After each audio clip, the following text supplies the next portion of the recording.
Hello and welcome to this digital citizenship workshop. Today we will be discussing user rules, responsibility, and safety in the digital world. I will start by discussing what an acceptable use policy is, why acceptable use policies aren't enough in today's society, and lastly, what makes a good digital citizen. So what's the big idea of this unit?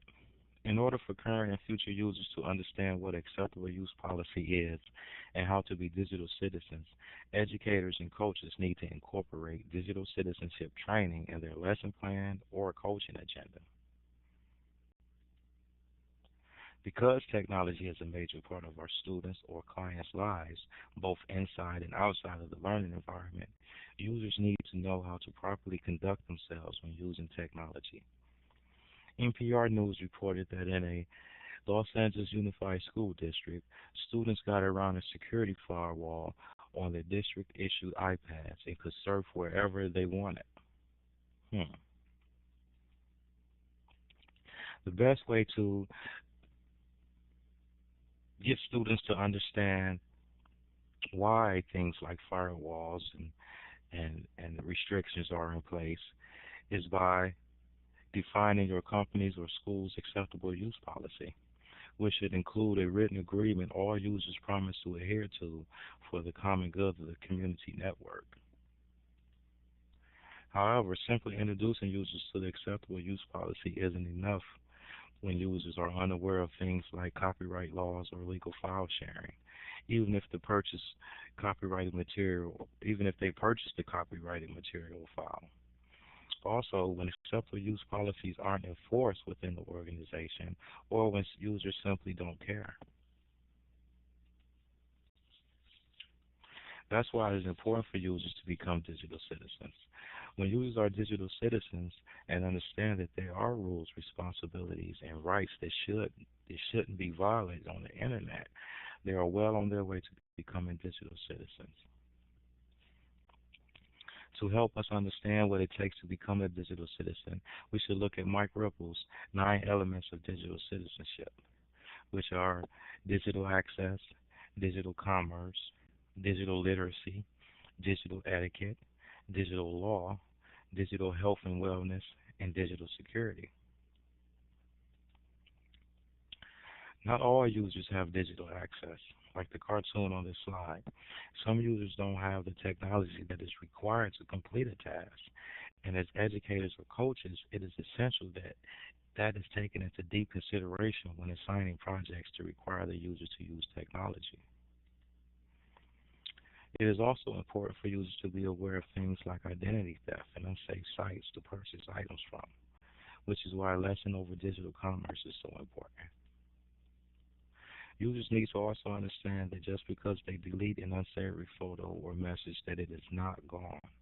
When users communicate over the internet, they need to be made aware that their post will be there forever. Thus, they need to make sure that they are leaving healthy digital footprints. Just because a user knows how to upload a photo or download music doesn't make them digital literate, as they would assume. Users need to be made aware of the rules to the digital world and how to conduct themselves within it to become digital literate, thus digital citizens. Digital etiquette is extremely important for several reasons. Look at the young lady's face as her date texts while they are enjoying their coffee. Users need to understand that there is a time and a place for things like texting, listening to music, or watching a movie on their device.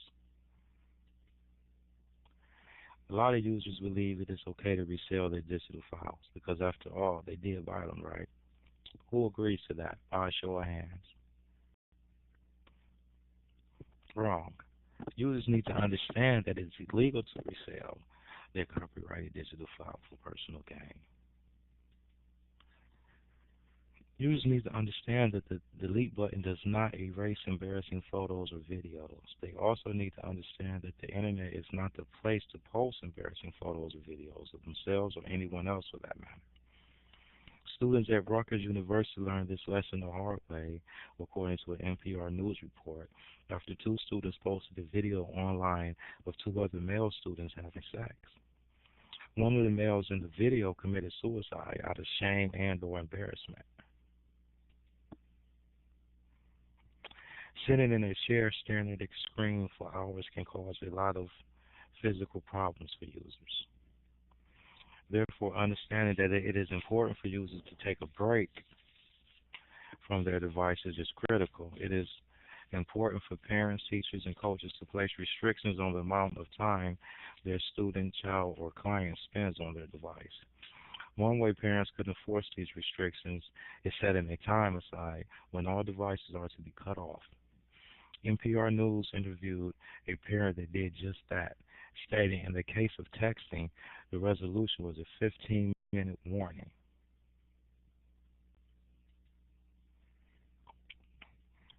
Users need to understand that technology does not eliminate thieves or unsavory people. Thus, they need to protect their personal information and not share things like passwords and log on information with strangers or friends.